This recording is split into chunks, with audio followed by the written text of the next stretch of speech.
Assalamualaikum warahmatullahi wabarakatuh. Alhamdulillah wassalatu wassalamu ala asrofil anbiya wal mursalin wa ala alihi wa sahbihi ajmain. Asyhadu an la ilaha illallah wa asyhadu anna Muhammadan abduhu wa rasuluh. Allahumma shalli ala Muhammad wa ala ali Muhammad fil alamin innaka Hamidum Majid. Raditu billahi robba wa bil islami dina wa bi Muhammadan nabiyya wa rasulah. Rabbi zidni ilma warzuqni fahma. Rabbi shrah li sadri wa yassir li amri wahlul 'uqdatam min lisani yafqahu qawli amma ba'd. Alhamdulillah puji syukur kehadirat Allah, malam hari ini kita melaksanakan kembali halaqah pekanan Jumat malam, dan kita melaksanakan secara on-site dan online. Jadi on sama-sama on, satunya on-site, satunya online. Online-nya kita lewat media Zoom dan juga media live streaming Dompet Duafa Hong Kong, sehingga bisa diikuti oleh semua teman-teman yang menjadi sahabat Dompet Duafa Hong Kong, sahabat Facebook, untuk menimba ilmu, untuk menambah khasanah ilmu, sehingga dapat bermanfaat buat lebih banyak orang. Dan di sini juga sudah hadir teman-teman secara on-site di kantor Dompet Duafa Hong Kong, dan sudah Ustadz kita, guru kita, Ustadz Ferry Setiawan juga sudah bersama kita, dan juga eh, Direktur IMAH dan pendiri IMAH juga hadir juga nih. Ada. Kalau di Dompet Duafa ada Ustadz Fajar, di sini ada Bapak Fajar Kurniawan. Ustadz Fajar Kurniawan juga ya. Ustadz dosen, dokter, dosen. Sama Pak Didi atau Arif, Brother Arif Didi, Ustadz. Dan juga teman-teman yang lain. Malam hari ini kita akan membahas mengenai become become a smart Muslim. Sebuah bahasan yang menarik. Dan sebelumnya, mari kita sama bersalawat pada junjungan kita Nabi Muhammad SAW. Semoga senantiasa tercurah untuk beliau, pada keluarganya, para sahabatnya, tabi'in, serta umat Islam yang berjuang agamanya. Dan semoga kita juga termasuk di dalamnya. Dan semoga Allah pantaskan kita untuk mendapatkan syafaat beliau di yaumil akhir nanti. Amin, amin, ya rabbal alamin. Baik, untuk mempersingkat waktu, marilah kita buka bersama-sama halaqah pada malam hari ini dengan membaca Ummul Quran. Al-Fatihah. A'udzubillahi minasyaitonirrajim. Bismillahirrahmanirrahim. Alhamdulillahi rabbil alamin. Ar-Rahmanir-Rahim. Maliki yaumiddin. Iyyaka na'budu wa iyyaka nasta'in. اهدنا الصراط المستقيم صراط الذين أنعمت عليهم غير المغضوب عليهم ولا الضالين. Alhamdulillah. Baik, selanjutnya saya serahkan kepada Ustadz Ferry untuk menyampaikan materinya, dan kita akan diskusi lebih lanjut. Pada Ustadz.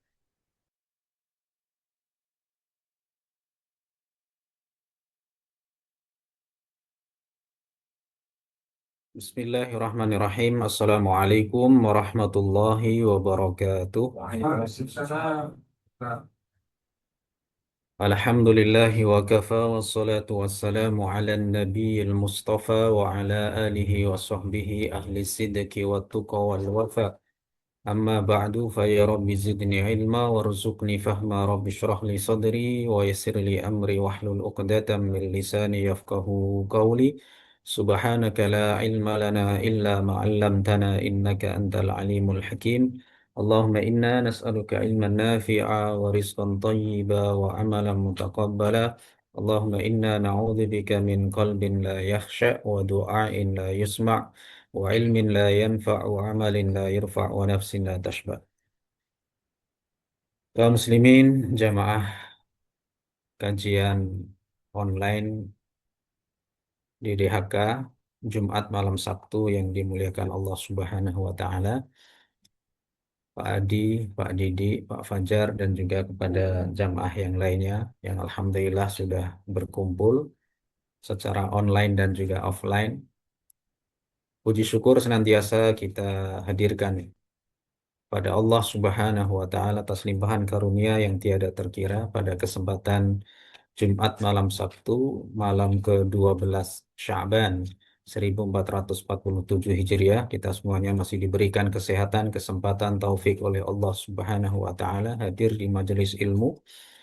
Mudah-mudahan amal baik, niat baik dari kita semuanya diridhai Allah, diterima, dilipat gandakan pahalanya untuk kita semuanya, dan ilmunya menjadi ilmu yang bermanfaat fid dini wad dunya wal akhirah. Salawat salam senantiasa kita hadiahkan kepada junjungan kita Nabi besar Muhammad Sallallahu Alaihi Wasallam, kepada keluarga, sahabat serta umat beliau yang senantiasa istiqomah, yang selalu kita nantikan syafaat beliau kelak di yaumil qiyamah. Amin ya rabbal alamin. Baiklah jamaah sekalian yang dimuliakan Allah Ta'ala, insya Allah pada kesempatan malam hari ini tema kita adalah Become apa tadi? Smart Muslim, ya, menjadi Muslim yang smart, yang cerdas. Baik.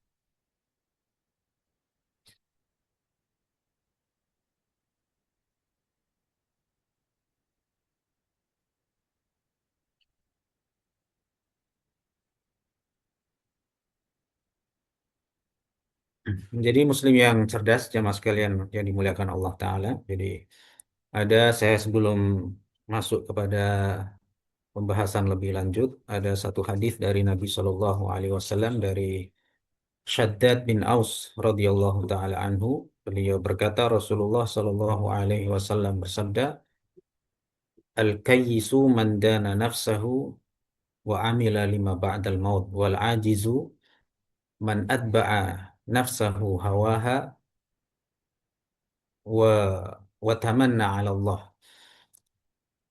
Mukmin yang kayis, mukmin yang cerdas itu adalah yang mukmin yang bisa mengendalikan hawa nafsunya, keinginannya, dan beramal untuk kehidupan setelah kematian.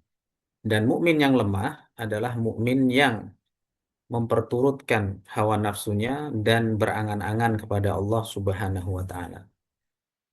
Jadi dari kata kayis sebenarnya makna asli, ya, secara harfiahnya, secara apa ya, etimologis, ya, bahasanya itu sebenarnya kayis itu dari kata kis, kisun. Kisun dalam bahasa Arab itu artinya kantong yang biasa dipakai untuk mengisi dinar atau dirham. Jadi kesannya itu orang yang dompetnya tebel, seakan-akan gitu. Tapi Nabi mengatakan, oh ya sekarang ini ya, orang yang dompetnya tebel. Kayak siapa di sini? Misal Pak Adi. Kan dompetnya tebel, Pak Didi. Ya, tadi saya nuker uang sama Pak Adi, ada aja itu. Duitnya ada semua. Pak minta yang ini Pak, yang kasih yang 100, yang 500, wah ada semua. Baru ngambil ya. Iya, iya. Jadi kayis itu sebenarnya saya penasaran juga nih. Saya suka ya menelaah secara etimologis bahasa itu. Saya suka ya dari bahasa Arab tuh. Kita kupas secara kebahasaan itu memang menarik. Ya, jadi kayis itu dari kata kis yang artinya kantong yang biasanya diisi itu apa dinar sama dirham. Karena zaman dulu nggak ada ATM, ya, nggak ada rekening-rekeningan itu orang pergi ya bawa itu kantong, bawa pedang. Yang barangkali ada begal, ya, iya kan? Ya ada begal kan mereka ya, itu. Nah, salah satunya diambil hartanya, diambil kendaraannya, dibunuh orangnya kan. Muharib namanya kan itu begal kan dalam bahasa Arabnya muharib. Nah, seakan-akan Nabi itu mengatakan orang yang tebel dompetnya gitu kan. Orang yang banyak untungnya itu adalah bukan orang yang secara zahirnya dia betul-betul realitanya banyak duitnya, enggak. Kan nanti ada korelasinya dengan hadis Nabi. Tahukah kalian orang yang muflis? Atadruna manil muflis? Tahukah kalian orang yang bangkrut? Fulus duit, tapi muflis justru orang yang kekurangan duit, yang nggak punya duit. Dari kata apa? Fulus, ya kan? Muflisnya aflasa yuflisu, muflis itu artinya orang yang tidak punya duit atau duitnya nggak banyak lah. Orang yang bokek gitu. Orang yang bokek gitu. Yang dompetnya tipis. Siapa itu? Ya sahabat bilangnya jawabnya spontan aja. Al muflisu indana man la dinara wa la dirhamalah. mukmin yang apa orang yang bangkrut itu yang bokeh itu yang nggak punya duit gitu, nggak punya dinar, nggak punya dirham. Kata Nabi apa? Al-muflisu man atallaha yaumal qiyamah bi sholatin wa saumin wa shadaqatin wa zakatin wa qad syatama hadza wa sabba hadza wa akala mala hadza. Mukmin apa orang yang bangkrut pada hari kiamat itu adalah yang di hari kiamat dia bawa pahala sholat, puasa, zakat, sedekah dan lain sebagainya. Ya, tapi lidahnya mengumpat ini dan itu. Dia mencela ini dan itu. Kemudian dia eh, memakan harta ini dan itu dengan yang cara yang tidak halal. Sehingga apa? Ada orang-orang yang minta ganti apa ya? Ganti rugi ya. Ya Allah, fulan dia di dunia pernah mencela saya, pernah menghina saya, pernah merendahkan saya. Mungkin dia makan harta saya, dia tidak kembalikan. Ya. Lalu saya minta keadilan hari ini ya Allah. Maka diambillah kebaikan orang tadi, pahala tadi, kemudian dilimpahkan, diberikan kepada orang yang didoliminya di dunia. Sampai pada akhirnya tidak tersisa sedikit pun pahalanya. Itulah orang yang bangkrut. Ternyata nggak berhenti di situ. Kelanjutannya adalah belum habis itu orang yang protes di hadapan Allah. Sampai akhirnya karena stok pahalanya udah habis, ya ini udah terbatasnya limited. Akhirnya apa? Dosa orang yang protes belakangan itu dilimpahkan kepada orang yang tadi yang membawa pahala sholat yang bangkrut itu. Sehingga apa? Turiha ilan nar. Dia masuk neraka itu dengan cara dilempar. Turiha ilan nar. Naudzubillahi min dzalik. Itulah orang yang bangkrut kata Nabi Shallallahu Alaihi Wasallam. Jadi istilah bangkrut secara ekonomi ya orang yang usahanya mandek, ya customernya pada bubar, ya utangnya banyak, ya modal nggak balik misalkan, ya kan? Jadinya, tapi kata Nabi enggak. Jadi orientasinya kita digiring kepada sebuah opini di mana sebenarnya benar makanya orang mengejar akhirat itu dunia pasti akan dia dapat. Tapi orang mengejar dunia, akhirat lewat kan itu kan hanya ya nggak kena gitu kan. Nah itulah eh, cara berpikir seorang muslim, mindsetnya harus dia eh, bangkrut atau nggak bangkrut itu ditakar bagaimana urusan akhirat. Insya Allah kok kalau orang itu akhiratnya beres, artinya ibadahnya oke ya, Insya Allah dunia itu pasti dimudahkan oleh Allah. Ada orang datang ke saya, Ustaz, saya pingin biar rezekinya lancar, saya pingin biar kalau saya dagang itu laris misalkan orang. Sholat duha bu, misalkan. Sholat duha kalau malam tahajud, Ustaz ada yang lain nggak Ustaz? Nawar ya. Ya, yang lain gimana Bu maksudnya? Ya doa-doa saja wirid saat atau kasih apa minyak wangi ya. Karena gitu.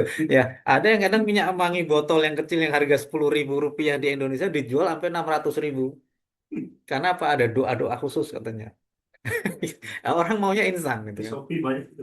Shopee banyak. Oh ya? Bener itu. Ada yang jual air doa katanya. Akhir doa. Banyak di Sekarang di Shopee pun juga ada ya. Aduh. Banyak ribuan, Ada Pak. juga ya ternyata ya. Enggak, Pak. Ya ternyata sekarang sampai ke Shopee, ke online shop juga ya. Apel jin ada di Shopee, Pak. Iya makanya. Apel jin. Apa itu apel jin? Apel buat jin. Apel dari jin atau gimana itu? Buat sesembahan gitu, Pak. Oh, Kayak buat di dikasih Shopee jin. ada panca Ah. itu.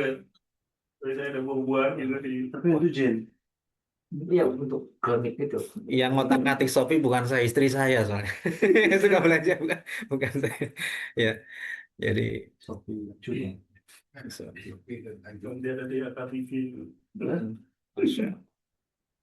Jadi apa tadi tentang orang yang bangkrut? Maka hadis tadi yang pertama al-kayyis, orang yang banyak duitnya, diartikan orang yang cerdas gitu kan. Artinya seakan kalau kita ingin untung banyak, maka kata Nabi apa?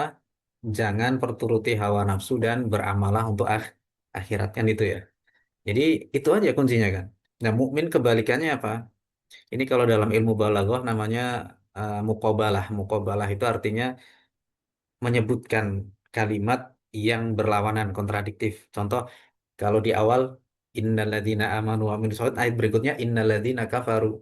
Jadi itu muqabalah, perlawanan kata. Itu salah satu keindahan bagi kita yang mungkin nggak ngerti ilmu balaghah, itu mungkin biasa-biasa saja. Tapi bagi orang Arab itu, oh, ini luar biasa ini. Ada penyeimbang. Ada penyeimbang. Jadi ada tibak, ada kalau dalam ilmu badik, ya kontras itu ada. Itu bagi orang Arab tuh nilai sastra yang lebih itu. Nggak biasa ini kan. Nah, jadi apa? Itulah salah satu ijaznya, ya, mukjizat dari Al-Qur'anul Karim. Sedangkan mukmin, orang yang lemah, orang yang bangkrut itu adalah yang memperturutkan hawa nafsunya dan dia berangan-angan kepada Allah. Muda foya-foya, tua, Kayak apa gimana? tua Tua kaya kaya raya, raya, mati masuk surga. Surgane Simbair. Kan kita. Jadi itu salah satu kan ada kita di Indonesia sering dengar itu ya, muda untuk foya-foya, tua kaya raya, mati masuk surga. Nah ini jadi yang di garis bawah itu Muslim cerdas itu malah dengan kalimat yang lebih menjurus kepada ekonomi gitu ya. Tapi justru ini, makanya ini sebagai pemantik supaya orang pingin ekonominya bagus, maka akhiratnya dibagusin lah gitu, diperbaiki. Nah, ya mas kalian yang dimuliakan Allah Ta'ala, ya makna cerdas ya. Cerdas itu dalam bahasa Arab ada beberapa istilah. Yang pertama filtonah pakai tok ya, filtonah bukan pakai tak. Kalau tak itu fitnah, itu ujian, sesuatu yang panas. Ya, kemudian fitnah itu ya berarti ya apa, menuduh, itu pakai tak ya. Tapi kalau pakai to, filtonah, al filtonah itu artinya mengilmui sesuatu secara mendalam. Jadi memahami sesuatu secara dalam. expert. Ya expert. Ya, itu makanya uh, fakih ya, fikih dengan ilm itu kan beda ya. Dengan kalau fikih itu secara ya, secara ya tadi expert, secara lebih mendalam. Nah, makanya seorang fakih ya dia adalah yang paham dalam masalah fikih yang itu kan, masalah fikih. Jadi al fikhu lughatan al fahmu. Jadi fikih secara bahasa itu ya faham, memahami. Ya. Nah, salah satu sifat Nabi dan Rasul kan ada sifat wajib ya, ada empat ya. Ada apa namanya? Sidik, amanah, tablik, dan fatonah ini. Ya, sidik, amanah, tablik, dan fatonah. Sidik itu jujur, Nabi nggak pernah bohong. Kemudian amanah, dia dipercaya sama orang ya. Ya, kemudian tidak pernah berkhianat. Kemudian tablik, menyampaikan, nggak pernah ada yang ditutup-tutupin. Apa yang datang dari Allah, sampaikan semuanya. Makanya Nabi ketika khutbah di Haji Wada kan, apakah sudah semua aku sampaikan? Sudah ya Rasul, Allahumma fashhad. Ya Allah, saksikanlah. Sesungguhnya aku telah menyampaikan semuanya yang sudah engkau sampaikan kepadaku.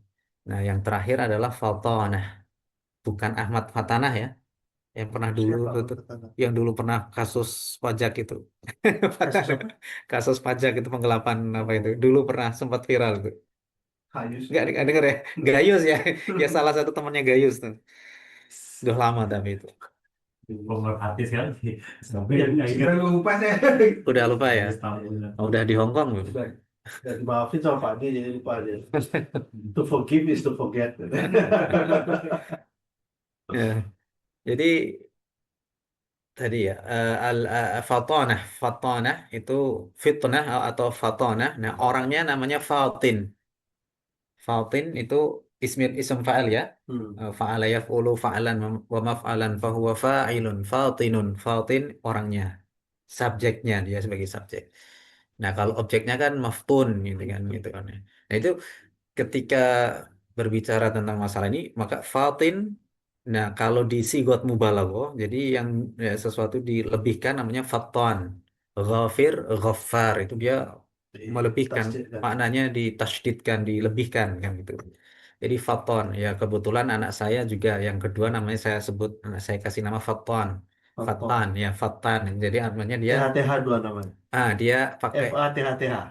tapi kalau tulisannya sih nggak ikut TH-TH, kemarin kebanyakan tulisnya jadi bingung ya. Kalau tok transliterasi yang baru kan titik kan, ada titik bawah kan itu kan, titik Iya. bawah, sin titik bawah kan itu short, kalau atas kan sa, itu yang transliterasi yang baru itu.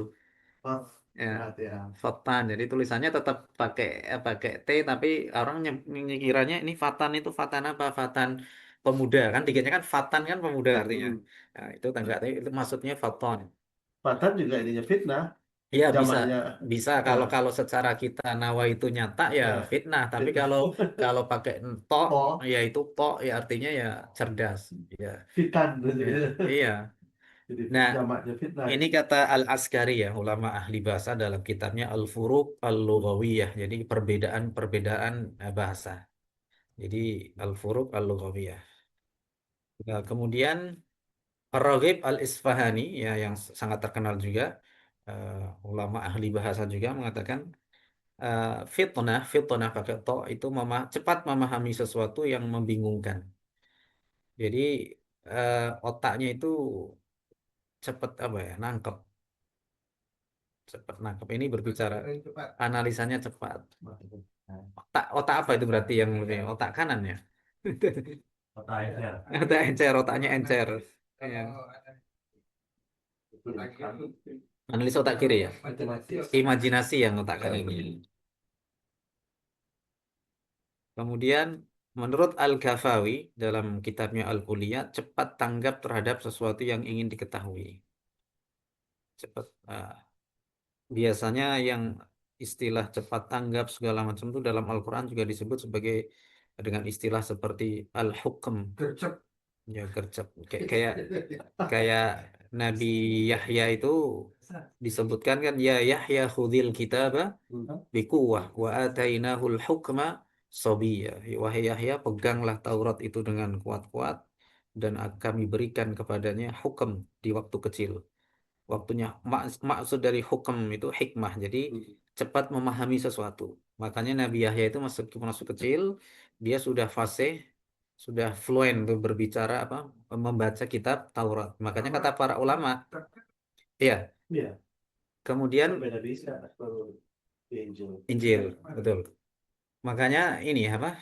Seorang, kata para ulama ketika menafsirkan tadi surah Maryam ayat ke-12 tuh, orang yang ketika masih kecil udah fasih baca Quran, syukur-syukur udah bisa hafal, ya ada beberapa juz lah itu maksud include dalam tafsir itu, wa atainahul hukma sobia. Karena ada orang yang baru bisa baca Quran ketika udah besar, baru tahu alif bata, tapi ya masih lebih baik daripada nggak kenal sama sekali. Makanya ini kalau saya sampaikan kepada ibu-ibu jamaah tahsin itu di DHK Klinik Quran itu nggak usah berkecil hati bu, dengan masih bisa apa namanya excited belajar Quran tuh.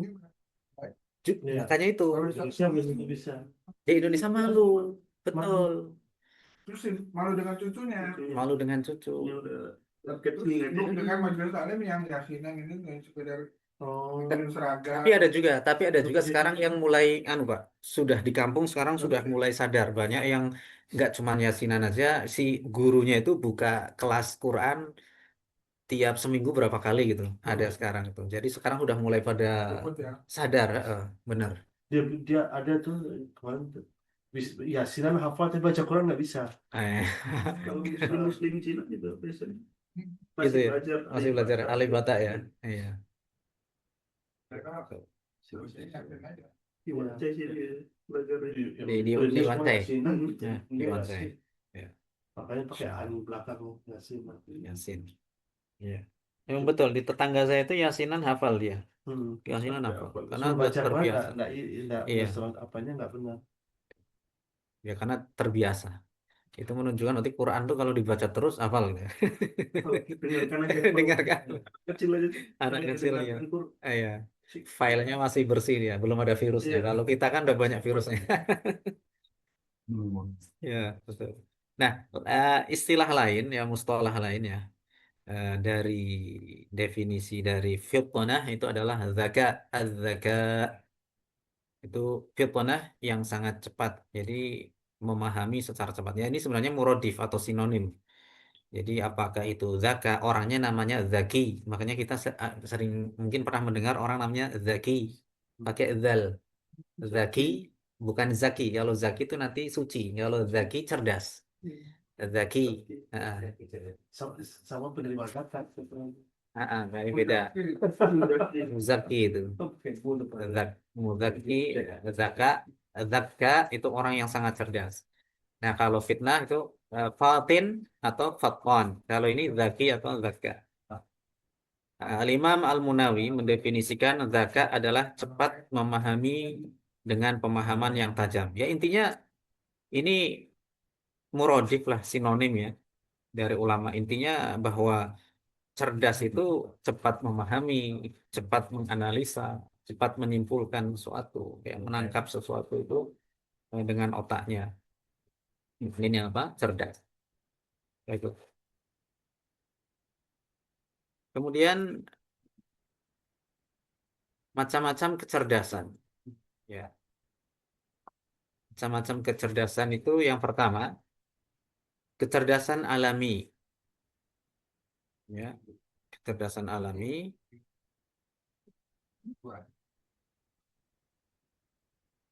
atau yang disebut dengan gharizi, al-gharizi. Jadi az-zaka atau al-fitnah al-ghariziyah. Jadi secara alamiah, secara tabii. Yang kedua itu at-tajribi. Dia karena ada experience, ada pengalaman, dia diasah itu kecerdasan.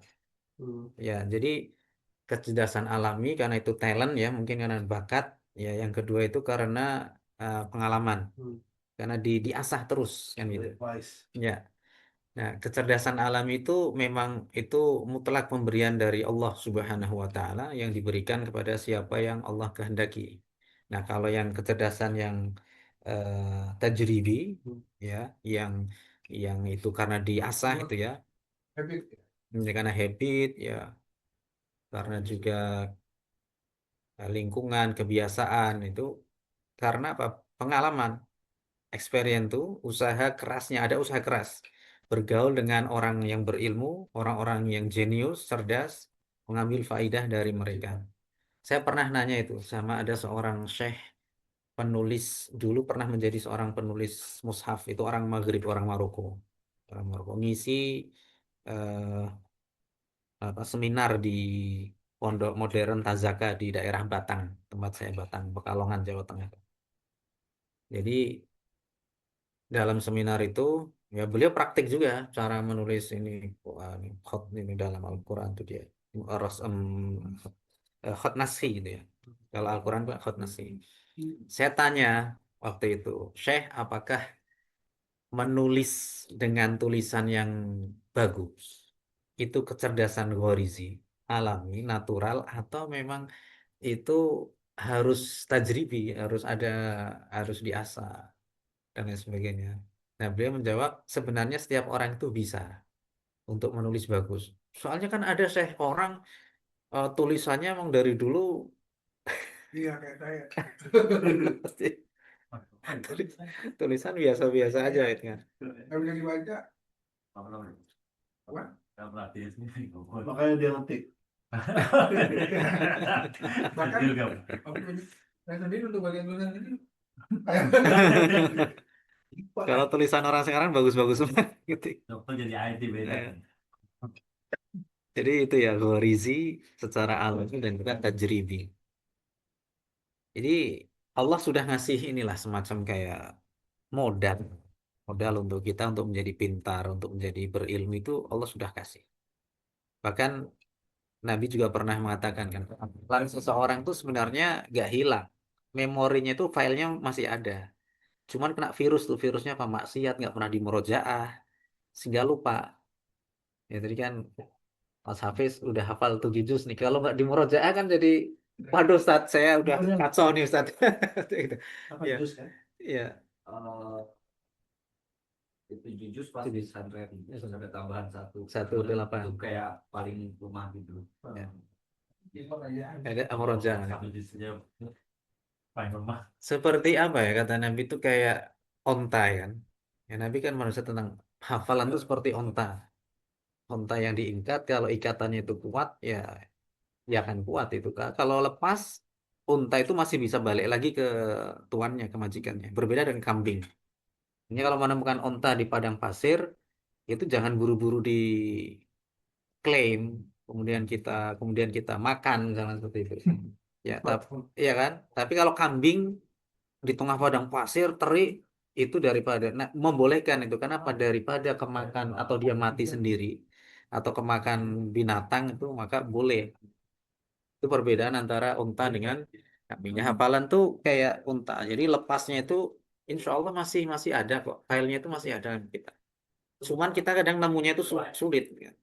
Udah kebanyakan virus ya. Virusnya itu apa ya tadi? Nggak sering di murojaah, kemudian sering bermaksiat kan itu salah satunya. Makanya doanya kan kata Imam Nawawi, jangan kalian katakan nasitul Quran. Saya lupa Al-Quran.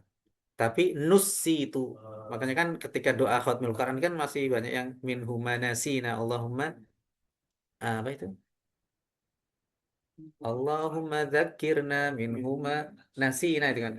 Itu kalau yang kata secara nasina itu ada kata Imam Nawawi kayak ada kesengajaan. Tapi kalau nusina pakai tasydid ya, yang membuat kita itu lupa. Kan ada riwayat tuh, Pak Didik ada. Itu yang Al-Baqarah ayat berapa itu? 106 tuh yang manansakh min ayatin aw nunsiha na'ti bi khairi minha aw mithliha alam ta'lam Allah ala kulli syai'in qadir. Tidaklah kami menghapus satu ayat atau kami membuat orang itu lupa terhadap ayat itu. Jadi yang membuat lupa itu siapa? Allah dengan kecuali kami datangkan yang lebih baik darinya atau semisalnya. Tidakkah kamu ketahui bahwasanya Allah Maha Kuasa atas segala sesuatu? Itu bukan dalilnya masuk. Mansuh, ya, tapi nansah, mansuh betul itu mansuh. Ceritanya begini, ada seorang sahabat, ayat itu turun siang hari, ya. Kemudian ketika malam hari itu, ayat itu umurnya nggak panjang ceritanya. Malam hari itu mau dipakai buat sholat tahajud, itu ditafsir itu surat ayat ke 106. Kemudian lupa. Saya itu udah hafal betul ngelotok gitu ya udah ngelotok betul saya itu udah kalau orang Jawa kan apalannya ngelotok ya ngelotok ke maksudnya wis udah mau di Saya udah bisa bayangin. ya kayak bahasa ummi itu kan bahasanya orang kita asli orang Jawa mau dibawa ke Hong Kong pun Jawa nggak akan lupa kan gitu bahasa ibunya kan induknya ya mother tongue-nya itu. Nah, sehingga itu apa? Belum makan dia. Belum makan. Ya, suruh makan dulu. Masih banyak. Ada 13 gitu tadi. Tanya kepada Rasulullah esok paginya, ya Rasulullah, saya lupa ini ayatnya.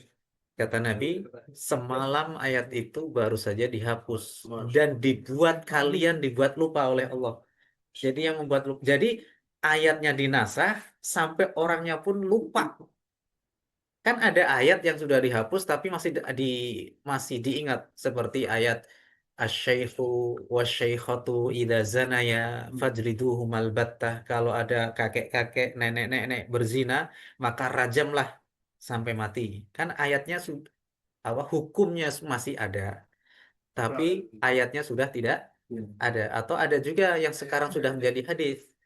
Laukana libni Adam wadiyani min dhahabin.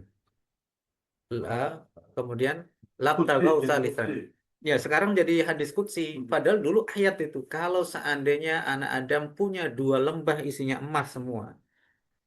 Labtagau labtagau salisan atau labtagau salisan. Sungguh dia akan mengharapkan lembah yang ketiga. Isinya emas semua. Wala yamla'u fahu illa turab. Dan tidak ada yang bisa memenuhi mulutnya kecuali tanah. Artinya apa?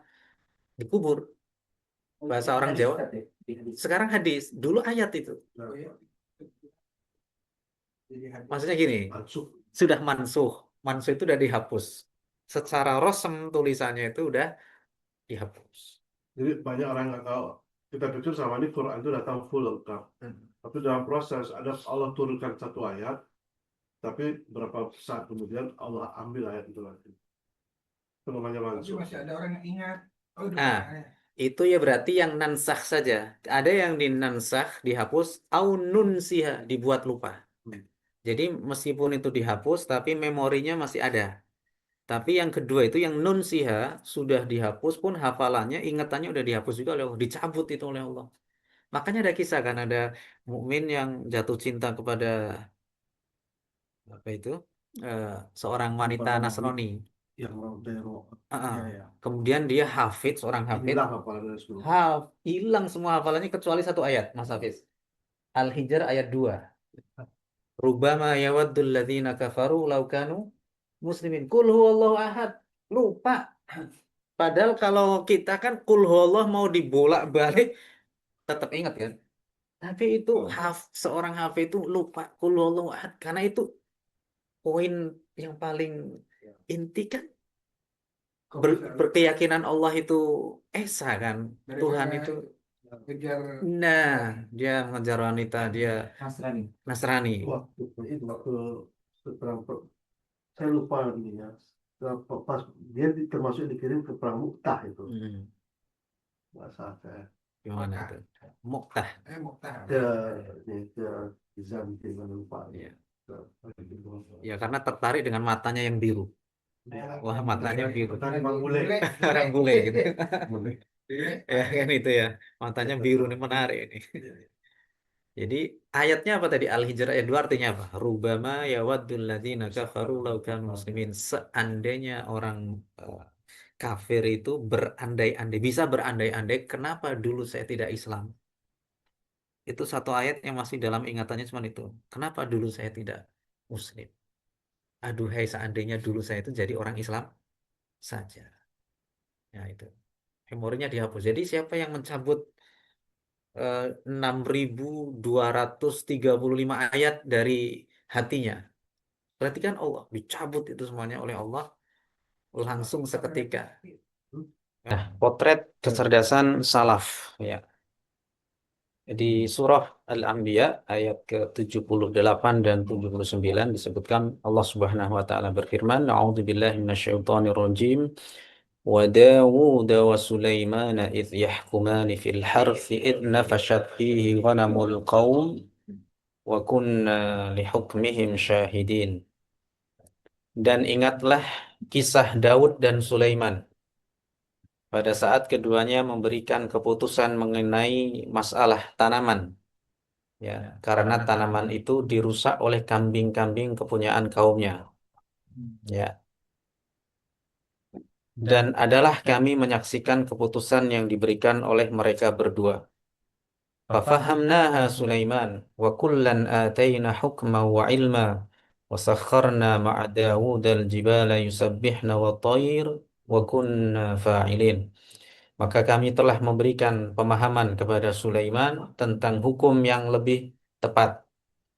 Dan kepada masing-masing mereka telah kami berikan hikmah dan ilmu, dan telah kami tundukkan gunung-gunung dan burung-burung semua bertasbih bersama Daud, dan kamilah yang melakukannya. Quran Surah Al-Anbiya ayat 78 dan 79.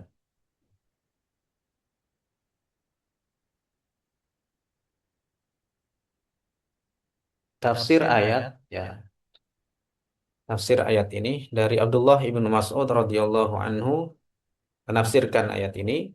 Jadi tanaman yang sudah tumbuh batangnya dirusak oleh kambing. Jadi ada seorang peternak dengan seorang petani. Peternak ini peternak kambing. Nah, kemudian yang petani ini petani disebutkan apa sih tanamannya, Ustaz? Yang jelas bukan jagung. Yang pendapat yang paling masyhur itu adalah anggur. Anggur. Kan anggur kan pohonnya kan tidak terlalu tinggi. Kalau kurma kan tinggi. Gimana kambing naik nggak bisa? Ya mungkin kalau macan sama citah bisa ya. Ini kan kambing ini kambing. Jadi anggur itu Kila ya katanya itu cepet ini. Dia oke di semua iklim tuh dia oke lah anggur itu. Kemudian dia komoditi yang cepet ya, karena secara ekonomi dia cepat tumbuh dan cepat panen gitu kan. Anggur tuh setahun bisa 3 kali kalau tidak salah itu. Kalau padi kan paling setahun 2 kali. Ada yang 3 kali itu yang nggak boleh dijual kan sawah kayak gitu. Tapi sekarang itu kalah sama kebutuhan juga. Kan yang sawah yang sampai 3 kali itu kan sawah yang produktif gitu kan. Itu kadang sekarang aja udah dibikin untuk bangunan-bangunan apa di Jawa itu banyak di tempat saya itu. 4 bulan 15 hari dapat. Padi 4 bulan 15 hari. Itu yang produktif ya. Iya, iya. Jadi kan setahun berarti bisa 3 kali lah 3 kali. di rata-rata itu. Nah ini kenapa anggur ya? Logis kalau anggur itu kemudian diserang oleh apa? Kambing kan, kambing kan kecil. Nah, anggur ini bahasa Arabnya ada istilah anggur itu ada dua. Kalau dalam Al-Quran itu tidak pernah disebutkan istilah karom, tapi istilahnya ainab. Wa ainabau wa qadbah. Ainab. Jadi ainab itu anggur. Ya. Dalam Al-Quran disebut inab. Tapi istilah dalam istilah lain bahasa Arab tuh selain daripada inab tuh ada karom. Kaf, ra, mim. Karom. Karom itu dari kata karim. Karim itu mulia. Jadi buah yang mulia. Cuman Nabi pernah bersabda, la taqulu lil inabi karom. Jangan kalian ucapkan anggur itu dengan istilah karom. Jadi kuwakulu inab. Jadi katakanlah inab saja. Nah, ini saya penasaran juga dengan hadis ini. Kenapa sih Rasulullah itu kok sampai melarang? Ya larangannya sih bukan larangan haram ya. Ternyata tasyabbuh gitu ya. Orang Yahudi lebih suka menyebutnya karom. Jadi sampai definisi yang biasa dipakai oleh orang Yahudi aja Nabi nggak suka kan. Ya, orang Yahudi nyebutnya karom, anggur itu karom. Nah, kita jangan nyebut karom kata Rasulullah, inap aja. Jadi istilah dari anggur tuh inap sama karom. Tapi Nabi lebih suka dengan istilah inap. Tapi kalau dulu masalah model gaya rambut, Rasulullah lebih suka meniru ahli kitab. Dulu ketika sebelum Fathu Makkah, sisirnya Rasulullah itu ke belakang, dikebelakangin. Kan Rasulullah gondrong kan? Rambutnya ya, kayak saya nih. Nih, saya punya gondrong saya 2 kali. Yang Gonjes istilahnya di zaman saya. apa itu Pak? Gondrong Yesus. Kalau di tempat saya bukan gonjes Pak, gondes, gondrong deso. Ya, jadi saya pernah gondrong tuh 2 kali. Satu ketika mau nunggu pengumuman diterima di Libya itu. Yang kedua ketika COVID. Saya pertama kali Pak Imam di DHK tuh dulu rambut saya panjang. Aduh, kata Pak Imam, gimana Pak? Rambutnya, udah nggak apa-apa Ustaz waktu itu. Tapi habis itu lepas itu 2020 itu yang lagi COVID lagi. Dan itu kan tempuh kan.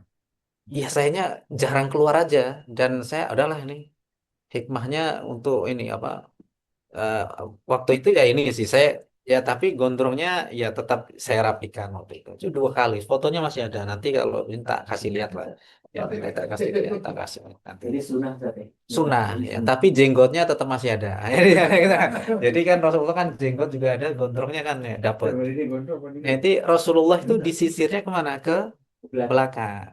Kenapa? Lebih suka meniru ahli kitab daripada orang-orang paganisme, orang-orang penyembah berhala. Kalau orang-orang musyrik itu di belak tengah, belak tengah. Ntar dulu ini belum selesai, ini belum selesai ini. Masih to be continue nih ya. Nah, setelah Fathu Makkah, orang-orang musyrik masuk Islam, wa ra'aitan nasa yadkhuluna fi dinillahi afwaja. Rasulullah sampai ayat-ayat suka dibelah tengah. Kenapa? Orang-orang musyrik sudah masuk Islam. Kembali lagi beliau belah tengah.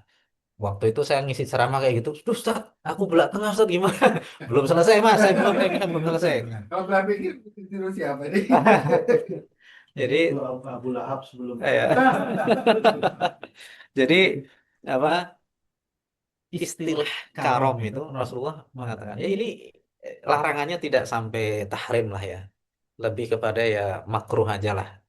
Jadi orang nyebut Saya pernah inap tapi saya lupa itu. gimana Pak? Karena asosiasinya Ustaz, Mm-mm. bukan karena tapi nanti saya cari lagi. Oke, baik. Masya Allah kita Tapi sharing-sharingnya luar biasa nih di sini nih. Baik. Jadi ilmiahnya dapat kita di kajian malam Sabtu ini ya, Masya Allah.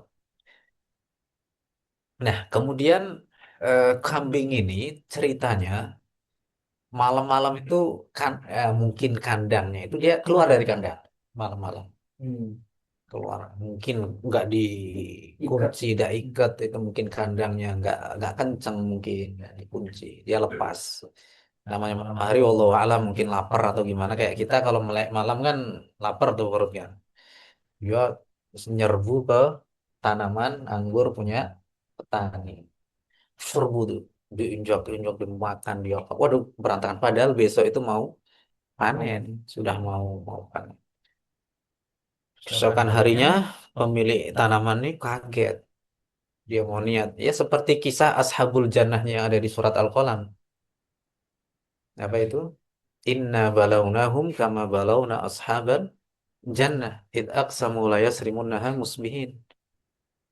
Eh, Sesungguhnya kami berikan ujian sebagaimana kami berikan kepada Ashabul Jannah. Ashabul Jannah ini bukan penghuni surga. Yang di surat Al-Qalam itu tafsirnya pemilik tanam, apa tanaman, pemilik kebun. Pemilik kebun. Ya, dan itu dalam tafsir itu masyhurnya itu adalah tanaman anggur. Jadi ketika besok mau panen, fatawfa 'alaiha ta'ifum min rabbika wa hum naimun. Jadi malam harinya terkena petir, taif ya. Artinya geledek ya karena itu kemudian terbakar semua menjadi hitam legam, udah hangus. Kenapa? Itu Allah berikan kepada mereka seperti itu karena mau melanggar wasiat dari orang tuanya. Jadi ceritanya orang tuanya itu gemar sedekah. Kalau panen itu sepertiganya untuk makan keluarganya, sepertiga untuk disimpan dan sepertiga untuk dibagikan ke fakir miskin. Itu kebiasaan dia. Nah, dia wasiat kepada anaknya, nak, nanti kalau ayah meninggal, tolong lanjutkan kebiasaan ayah. Tapi anaknya ternyata pelit, nggak mau menjalankan wasiatnya. Wah, gimana? Sepertiga janganlah. Baru niat seperti itu, malam harinya besok mau panen, langsung disambar petir. Dan seperti kisah yang di surat Al-Kahfi, wadrib lahum mathalar rajulaini ja'alna li ahadihima jannataini min a'nab. A'nab itu jamak dari inab, anggur. Jadi dia punya kebun anggur, tengah-tengahnya ada sungai untuk pengairan dan dikelilingi pagar. Pagarnya berupa tanaman kurma. Jadi tanaman kurma itu pohon kurma dia lebih tinggi menjadi benteng. Ya, bentengnya itu jadi pagarnya itu bukan pagar-pagar besi itu enggak tapi kurma, dia kokoh dan di tengah-tengahnya ada tanaman anggur sehingga kalau ada angin itu pohon kurma dia kokoh dan sehingga tanaman anggurnya tetap terjaga dan di tengahnya ada wafajarna khilalahuma naharo dan kami pancarkan di tengah-tengah tanaman itu ada sungai sehingga bisa mengairi itu. Dan itu juga waktu itu kan besok mau dipanen langsung malamnya di sambar petir juga itu dan tanahnya menjadi licin. Itu karena apa? Ya karena orang itu suka merendahkan orang. Yang satunya miskin. Kamu itu nggak punya. Ana aktsaru minka mala wa a'azzu nafaro. Saya lebih banyak hartanya daripada kamu dan aku banyak followernya. Ya, saya pengaruhnya saya influen nih. Ya, Pak, influennya luar biasa ini. Influencernya. Ya. Banyak kan follower. Gitu. Sehingga dia merasa bangga. Kalau follower terbanyak di dunia katanya Cristiano Ronaldo ya. Di sekarang masih udah bergeser. Follower apa? Follower Ini apa Instagram? Iya, Cristiano ya? Cristiano itu. Messi kalah. Mr. Beast. Ya mas saya masih muda-muda ini pasti udah tahu lah. Mr. Beast. Kalau YouTube. Ya. Paling banyak Mr. Beast. Jadi Kalau views paling banyak apa syarat itu baby shark apa? Baby shark. Baby Shark. Triliun Oh, soalnya bayi ngulang-ngulang. Iya diulang-ulang. Termasuk jangan-jangan anak saya. Anak saya di rumah juga gitu Baby Shark. Udah triliunan konten. Iya. Nah, kembali lagi ke kisah tadi, Nabi Sulaiman dan Nabi Daud memutuskan, apa keputusan Nabi Daud? Waktu itu Nabi Daud memutuskan semua ternak kamu berikan kepada petani. Dan dirasa waktu itu udah dikalkulasi lah ya, di diestimasi ini udah paling udah pas ini harga penjualan anggurnya dengan banyaknya kambing itu udah match lah. Ya. Ternyata Nabi Sulaiman punya pendapat lain. Fafahamna Sulaiman. Kami berikan pemahaman kepada Sulaiman. Apa yang apa yang kau putuskan wahai Nabi Allah dengan jadi memanggil ayahnya tetap dengan Nabi Allah. Nah, akhirnya seperti ini kata Nabi Sulaiman, al-hukmu laisa kadzalik. Keputusannya seharusnya nggak seperti itu. Apa menurutmu wahai Sulaiman? Waktu itu Nabi Sulaiman ya belum dewasa.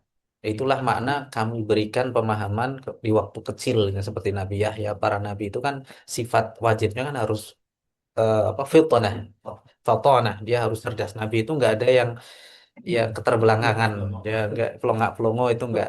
Nabi itu semuanya pintar kan gitu ya. Meskipun meskipun Nabi Muhammad Nabi kita itu tak bisa baca tulis kan itu. Makanya kalau saya jawab kenapa Nabi Muhammad itu nggak bisa baca tulis, ya sebenarnya menjawabnya itu dengan tiga aja udah. Insya Allah udah cukup. Yang pertama, orang Arab waktu itu orang nggak ummi, nggak bisa baca tulis itu bukan aib. Yang pertama, ya.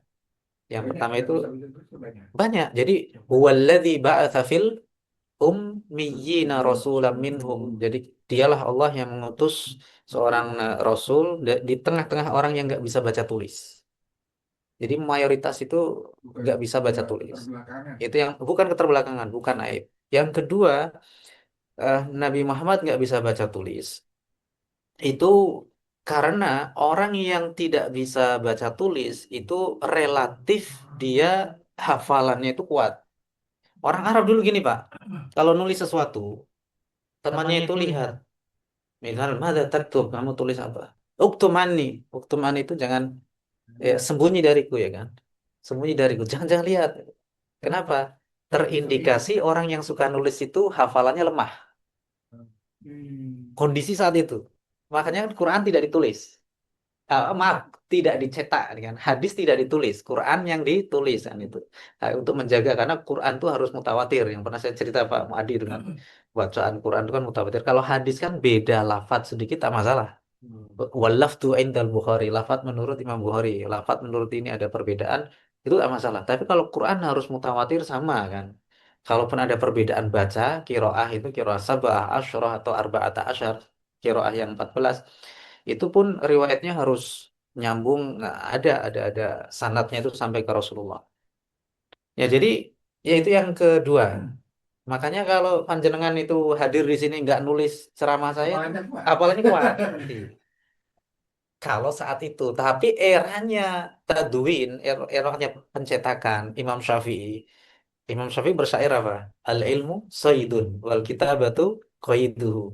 Ilmu itu laksana buruan dan tulisan itu adalah ikatannya. Qayyid suyudaka bil hibalil wathiqah. Udah beda zaman Oh soalnya. iya udah beda zaman Dan kita bukan orang Arab. dan kita bukan orang Arab. Udah beda zaman. Jadi kondisinya udah berbeda. Di zaman Imam Syafi'i buku harus ditulis. Kitab hadis segala macam kan udah ditulis tuh kan. Beda dengan zaman waktu itu. Sampai Umar bin Khattab pun memerintahkan semua ustadz-ustadz harus mengajar pakai buku. Nah, Karena jadi mengajarin orang-orang non Arab. betul. Kan Umar bin Khattab kan juga termasuk yang bisa baca tulis itu. Ya, termasuk. Dan beliau kan kidal. Umar itu kidal. Jadi pegang tongkat itu ya beliau kiri, pedangnya di kiri. Termasuk sahabat yang kidal. Tapi makan tetap pakai kanan. Sayyidina Umar itu kidal beliau itu. Dalam manakib beliau itu. Gitu. Nah yang ketiga, kalau Rasulullah itu kok bisa baca tulis, maka semakin banyak orang yang mendustakan. Kenapa? Quran itu wahyu Allah. Wong wahyu dari Allah aja Nabi difitnah katanya bikin Quran. Nah kalau Nabi bisa nulis berarti wah indikasinya jadi semakin kuat kalau Nabi Muhammad itu nulis Quran. Itu tiga jawaban yang sama bisa. yang Jepang. Ada lagi satu nambah. Dia tidak terpengaruh sama tulisan-tulisan yang mungkin pernah ada gitu. Hmm. Jadi dia tidak terpengaruh sama library orang. Ya, ya. Iya, filsafat Jadi, Cina ini gitu ya. ya, Nggak terpengaruh. karena untuk menjaga juga ya, Ya, untuk kemurnian. ya, ya. Nah, Tidak ada yang mempengaruhi dia. Jadi semua baik. Oh, betul. Oh, tadi dari Al-Ustad. Al-Ustad kan bahasa Arabnya profesor. Ya. Nah, ya. betul. Al-Ustad. Al-Ustad, Ad-Doktur itu profesor doktor. Al-Ustad, Ad-Doktur. Ahlan wa sahlan. Assalamualaikum warahmatullahi kita. Nah, jadi apa kata keputusan Nabi Sulaiman? Kata Nabi Sulaiman, hendaknya kambingnya si peternak ini yang sudah merusak tanaman si petani anggur ini eh, diserahkan, dititipin ke petani. Biarkan dia memanfaatkan susunya atau bulunya atau yang bisa dimanfaatkan dari kambing itu. Sampai dan si peternak ini biarkan dia bekerja mulai dari pertama mengolah dari awal sampai akhir mau panen. Dah kalau sudah selesai, barulah eh, si peternak ini kambingnya diberikan kepadanya. Dan itu kemudian Nabi Daud menyepakati keputusan dari Nabi Sulaiman. Kan dirasa ini lebih adil karena bagaimanapun kalau kambing itu diserahkan langsung ke petani, itu terlihat terlihat memang sekilas adil. Tapi kan peternak kan akhirnya dia harus cari modal dari pertama lagi tuh. Ya udah kehilangan mata pencarian dia. Ya kan hartanya habis itu kan. Nah, sehingga biarkan dia bekerja mengolah tanahnya si petani dan si petani bisa memanfaatkan kambing dari peternak itu. Dan itu yang sudah disepakati. Win-win solution. Win-win solution, betul sekali. Jadi tidak ada yang dirugikan. Kan juga ada kisah Nabi Sulaiman dulu ketika ada bayi yang satu dimakan, digondol serigala, kakak beradik, ya ibu. Pernah dengar kan? Belum. Nah, itu ada juga di hadis itu kan. Jadi ini ibu, ada dua ibu nih, anaknya sama-sama masih bayi. Nah, satu ada kawanan binatang buas lah, digondol tuh yang dimakan lah, Mati. mati. Itu punya ibu yang satu. Nah, ibu yang ini dia tahu kan anak sendiri itu kan pasti tahu ciri-cirinya. Ya, makanya orang Yahudi itu mengenal Rasulullah itu seperti mengenal anaknya sendiri. Alladzina atainahumul kitab ya'rifunahu kama ya'rifuna abna'ahum. Jadi orang-orang ahli kitab itu mengenal Muhammad seperti mereka mengenal anak sendiri. Jadi jobon jeruk luar dalam mereka kenal tuh ciri-ciri Rasulullah, ada tanda kenabiannya di sini segala macam. Iya, sehingga eh, ketika itu ibu yang memang itu betul anaknya yang masih selamat itu kemudian diteror sama sama ibu yang satu. Itu anakku, enggak ini anakku. Ya udah kita ini aja rebutan anak. Nah, didatangkan kepada Nabi Sulaiman. Nabi Sulaiman cerdas kan? Nabi kan cerdas. Ini kok ngotot semua ini nggak ada saksinya, nggak ada CCTV, nggak ada saksi. Nah, kata Nabi Sulaiman apa? Tes DNA belum ada juga tambah. Yaudah kalau begitu anak ini saya belah aja jadi dua biar adil. Emangnya ini pinang atau belah apa ya buah atau apa yang adil? Yang satu bilang, ya udah nggak apa-apa. Akhirnya udah mau di diayuni nih pedang udah di atas. Ibu yang asli bilang, wahai Nabi Allah, memang benar itu anaknya dia, itu bukan anakku. Sambil dia berurai air mata. Nah, kemudian Nabi Sulaiman justru berarti ini adalah anakmu. Karena seorang ibu tidak akan tega melihat anaknya dibunuh. Ya, dan kau wahai ibu, kau pendusta, kau pembohong nih. Itu bukan anakmu. Anakmu itu justru yang tadi dimakan oleh gila itu. Nah, itu kan salah satu potret kecerdasan seorang nabi dan rasulnya Allah Subhanahu wa taala. Baik. Nah, ada lagi kisah di sini sebelum pecah perang Badar, perang pertama umat Islam ya Rasulullah dan orang-orang musyrik Makkah. Jadi para sahabat berhasil menangkap Maula Uqbah bin Abi Mu'ayth. Jadi Maula itu berarti budak yang sudah dibebaskan gitu, Maula. Nah ini Rasulullah SAW bertanya kepada mereka, ya, berapa jumlah mereka orang-orang musyrik ini? Karena Rasulullah kan pasukannya hanya berjumlah 313, ya, 313. Nah, ini untuk siasat juga dong, nih kan. Nah, Nabi bertanya, berapa jumlah mereka? Ya, kemudian dia menjawab, mereka demi Allah sangat banyak dan sangat kuat. Ya, tidak tidak dijawab secara ya to the point. Dia memang sengaja untuk menyembunyikan itu. Ya cuma dijawab sekali mereka tuh dan mereka sangat kuat. Nabi Muhammad berusaha untuk mengorek lagi ditanya. Pintar nih Nabi ini supaya dia bisa jawab itu dengan apa ya? Dengan strategi yang dia nggak kerasa gitu loh. Maula Ubah bin Abi Muhammad ini berusaha untuk mengorek keterangannya berapa jumlah mereka, dia tetap nggak mau menjawab. Strategi intelijen. Ya, intelijen.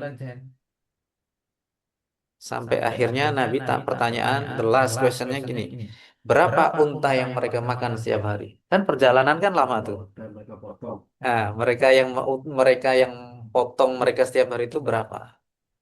Nah, dia bilang 10 ekor.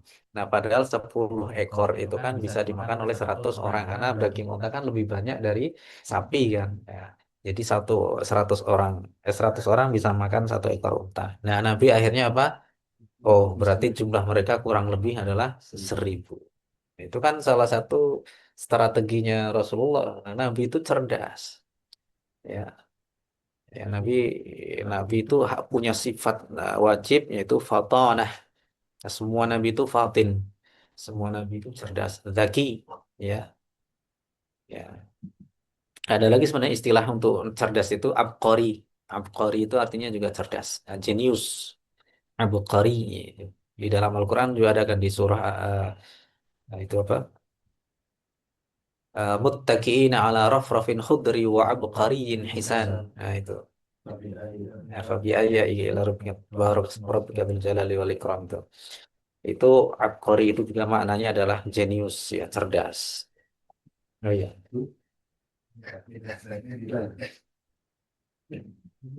Kemudian ada riwayat yang lain Abu Sa'id Al-Khudri radhiyallahu taala anhu berkata Rasulullah Shallallahu alaihi wasallam bersabda berkhutbah di hadapan manusia sesungguhnya Allah telah memberikan pilihan kepada seorang hamba antara diberi perhiasan dunia dan diberikan apa yang di sisinya. Sang hamba tersebut memilih apa yang di sisi Allah, artinya diberikan kemewahan kehidupan dunia. Nabi itu ditawarkan gunung menjadi emas. Jadi Nabi kalau menjadi orang terkaya di dunia bisa melampaui Nabiullah Sulaiman, tapi Nabi menolak itu semuanya. Ya, sehingga Nabi lebih memilih hanya memilih apa yang ada di sisi Allah. Nah, dan Nabi tidak memberitahu siapa orang itu. Ternyata maksudnya Rasulullah itu adalah beliau sendiri, dirinya sendiri. Dan yang tahu adalah sahabat Abu Bakar. Abu Bakar ketika mendengar itu beliau menangis. Karena maksudnya ada seorang hamba yang ditawari kemewahan, gemerlap kehidupan dunia apapun, tapi dia memilih apa yang ada di sisi Allah. Dan Abu Bakar menangis karena beliau yang tahu orang yang dimaksud itu adalah baginda Rasulullah Shallallahu Alaihi Wasallam. Ya, pernah juga ada kisah kan eh, Ibnu Abbas radhiyallahu anhuma, beliau ini kan didoakan oleh Nabi kan Allahumma faqihu fiddin wa alimhu ta'wil. Ya Allah, dalamkan, fakihkan dia, pahamkan dia terhadap agama dan ajarkan kepadanya tafsir. Makanya Imamul Mufassirin, imamnya para ahli tafsir itu adalah Abdullah ibnu Abbas. Nah, Abdullah ibnu Abbas ini tahu di usia yang begitu muda, beliau tahu tafsir Al-Quran melebihi rata-rata para sahabat. Contoh, kalau kita lihat wal adiyati dhabha artinya apa? Kuda perang atau unta perang? Udah, Kuda kan? udah bertiga. Iya. Adiyat itu artinya ini dari kata ada ya'du. Ada ya'du itu artinya yang berlari cepat. Nah, adiyat itu jamak. Adiyah berarti seekor apa? Binatang yang berlari cepat. Nah, nah ada korinahnya, ada semacam kayak sesuatu yang bisa menjelaskan. Korinah itu berarti eh, contoh kita inilah. Bank, istilah bank itu ya bisa berarti bank, maksudnya kalau di Indonesia ya bank. Nada, kayak nada bahasa Kanton kan ada yang Homofon. homofonnya itu eh, Dia sama. bunyinya sama tapi secara makna beda kan. Atau nada, nada kan juga bisa membedakan. Kamu sudah makan dengan kamu sudah makan. Kamu sudah makan? Nah, itu beda kan. Artinya yang satu itu berita, yang satu bertanya, yang satu mengingkari. Loh, kamu kan udah makan kok makan lagi gitu kan. Itu. Kamu sudah makan? Nah, itu kamu merintahkan itu. Kamu sudah makan. Ya, jadi di sini sampai mana tadi? Abu Ibnu Abbas, Ibnu Abbas wal adiyati dhabha. Ali bin Abi Thalib kekeh dengan pendapat itu onta perang. Tapi Ibnu Abbas tahu yang dimaksud bukan onta perang, kuda perang.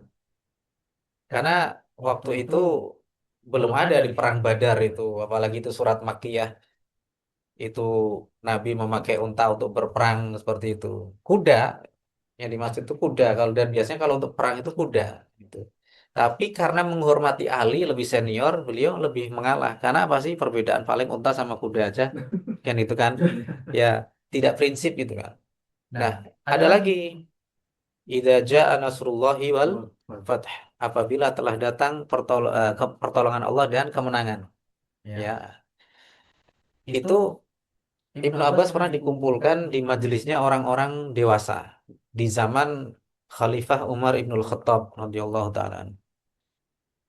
Ketika Umar sengaja memanggil Ibnu Abbas. Nah, ibarat kata ini eh, majelisnya orang-orang dewasa lah berilmu kayak Darun Nadwahnya Mekah itu kan orang kalau belum usia 40 tahun nggak boleh masuk. Tapi kenapa Abu Jahal kok boleh masuk? Usianya belum 40 tahun. Abu Jahal itu cerdas sebenarnya.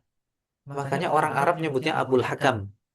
Nama aslinya Amru bin Hisham. Ya, Amru bin Hisham. Nah, julukannya Abu Jahal apa orang Makkah nyebutnya? Abul Hakam. Hakam itu tadi hikmah tadi. Orang yang pintar. Dan apa kelebihan Abu Jahal? Sedekahnya itu melebihi orang Arab pada umumnya waktu itu. Dalam sejarah Abu Jahal. Makanya ada satu statement gitu ya. Seandainya Islam itu tidak ada itu ada sejarawan. Abu Jahal itu orang baik. Kenapa? Islam datang, kenapa kamu nggak percaya gitu, nggak ikut Muhammad gitu. Jadi dia suka sedekah, dia orang pintar. Usia belum 40 tahun. Sudah apa? Sudah masuk parlemennya orang Quraisy. Kalau di Madinah kan ada Sakifah Bani Saidahan. Itu parlemennya orang Yathrib. Kalau di Mekah Darun Nadwa. Itu Abu Jahal makanya orang nyebutnya Abul Hakam, orangnya bapaknya kecerdasan. Nabi ngasih julukan Abu Jahal, bapaknya bodoh. Marah kan? Kontras ini kan. Oh, mau saya disebut orang yang pintar kok Muhammad nyebut saya orang bodoh. Akhirnya karena apa? Abu Jahal yang duluan. Nabi Muhammad artinya terpuji, dirubah sama Abu Jahal mudzamman, tercela. Makanya Abu Jahal nyebutnya Rasulullah kan mudzamman, orang yang tercela. Padahal Muhammad artinya orang yang terpuji. Nah, Rasulullah itu sebenarnya ingin apa ya? Karena permusuhannya begitu masif itulah kepada Rasulullah, maka rebutnya Rasul menyebutnya Abu Jahal, bapaknya kebodohan. Padahal orangnya sebenarnya pintar, cerdas. Nah, Ibnu Abbas didudukan di majelisnya orang-orang sahabat Nabi, ya senior. Orang-orang udah bawaannya udah kayaknya pandangannya udah enggak gini. Ah itu anak kecil kenapa dimasukin kayak gini? Ini urusan orang tua gitu. Ini wong cah cilik ngerti apa ya orang Jawa. Ini anak kecil tahu apa dia?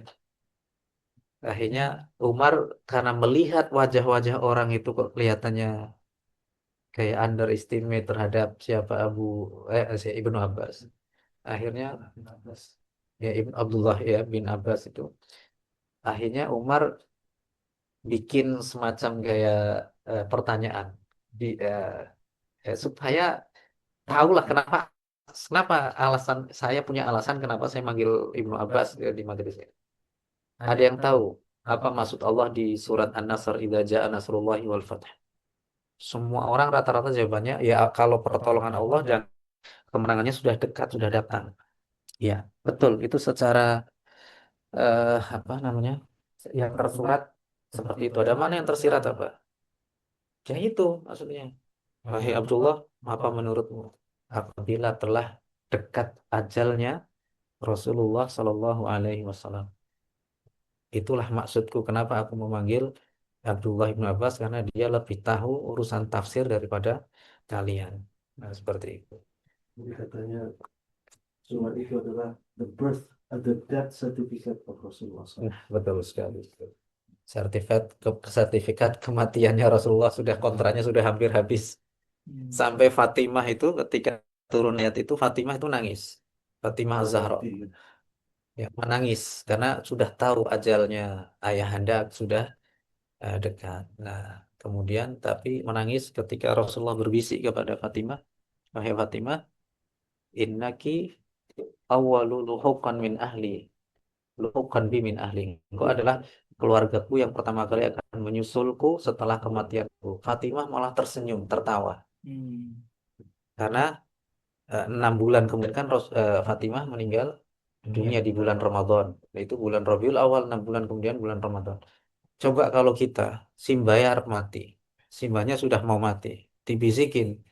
Le, engkau kowe sing nyusul Simbah pertama le yo. Simbah ki malah nyepatani aku. Malah ngajak mau mati aja mau ngajak-ngajak saya gitu kan. Maksudnya Simbahnya bilang, Simbahnya kan udah mau meninggal nih, sudah sekarat. Nah, cucunya dipanggil Mas. Le, lo, Nang ya. Kamu nanti yang pertama nyusul Simbah setelah Simbah mati ya.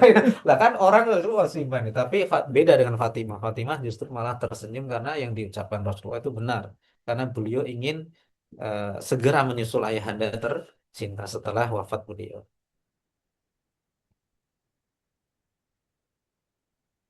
Dan Abdullah ibnu Umar berkata, Rasulullah Shallallahu Alaihi Wasallam bersabda, di antara pepohonan ada satu pohon yang tidak gugur daunnya. Itulah permisalan seorang Muslim.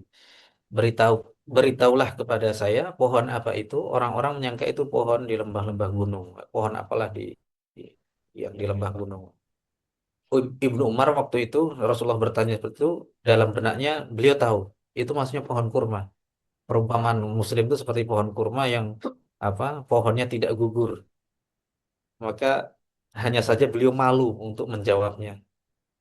Kemudian beliau Rasulullah menjawab pohon itu beritahu kami pohon apa itu Rasulullah menjawab pohon kurma. Ibnu Umar tahu sebenarnya.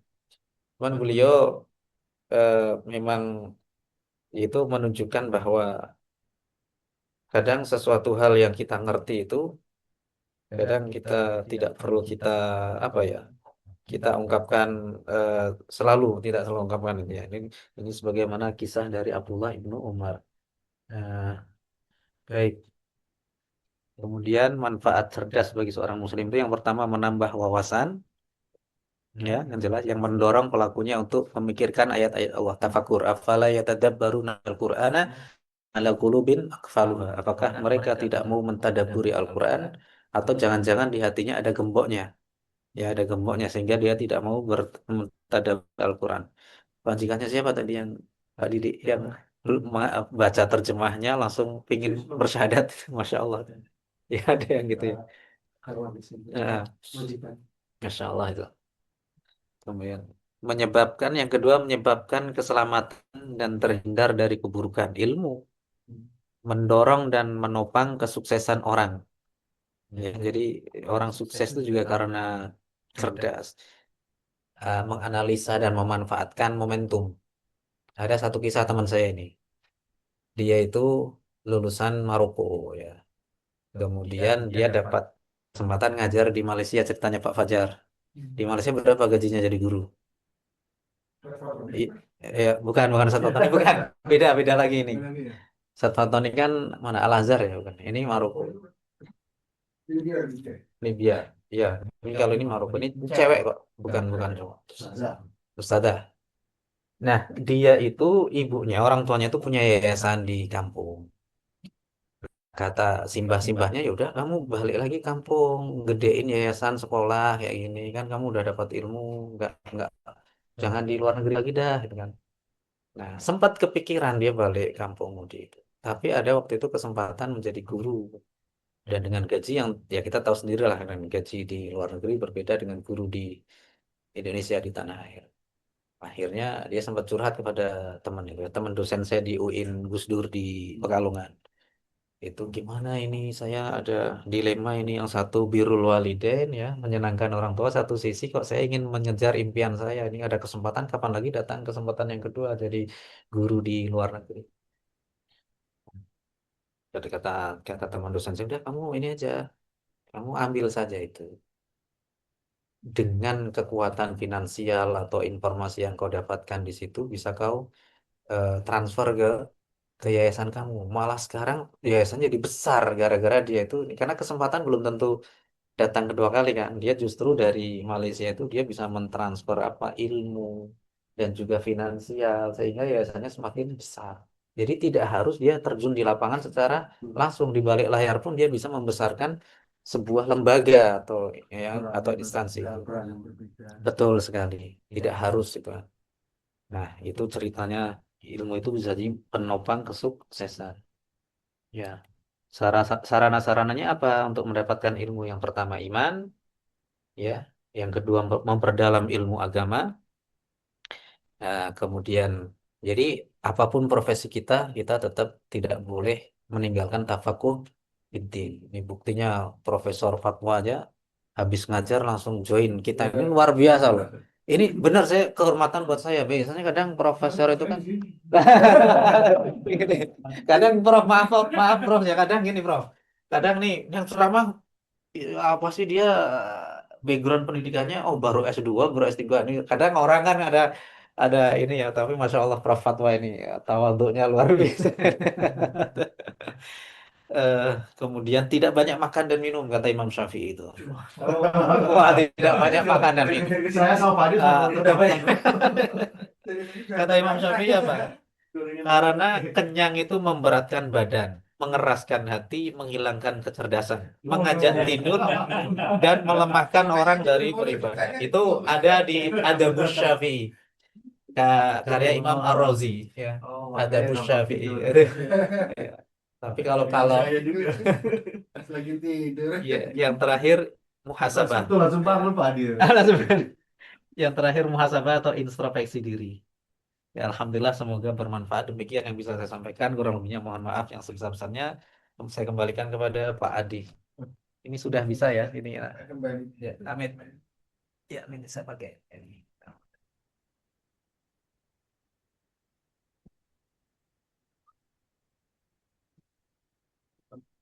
Alhamdulillah. Alhamdulillah, terima kasih Ustaz sudah menyampaikan banyak sekali tadi ya, Mak. Eh, Berbagai termasuk juga contoh-contoh kisah dari zaman Nabi Sulaiman sampai dengan sahabat-sahabat bagaimana kita menjadi seorang muslim yang cerdas. Dan dari sana mungkin bisa kita ambilkan ibrah bagaimana kita mengimplementasikannya dalam eh, kehidupan kekinian. Bagaimana kita selalu eh, apa ya tanggap terhadap lingkungan, cepat berpikir dan mengambil keputusan secara cerdas. Tidak harus pintar tapi cerdas. Beda ya, pintar dengan cerdas kan. Baik, kira-kira itu yang bisa disampaikan dan untuk teman-teman yang di Facebook di Betul Apa Hongkong, kami cukupkan sampai di sini. Kami akan melanjutkan diskusinya melalui media Zoom dan juga secara onsite. Terima kasih pada yang sudah menyimak di Facebook Debat Hongkong. Kurang lebihnya mohon maaf. Dari Taufik Hidayah. Wassalamualaikum warahmatullahi wabarakatuh. Waalaikumsalam.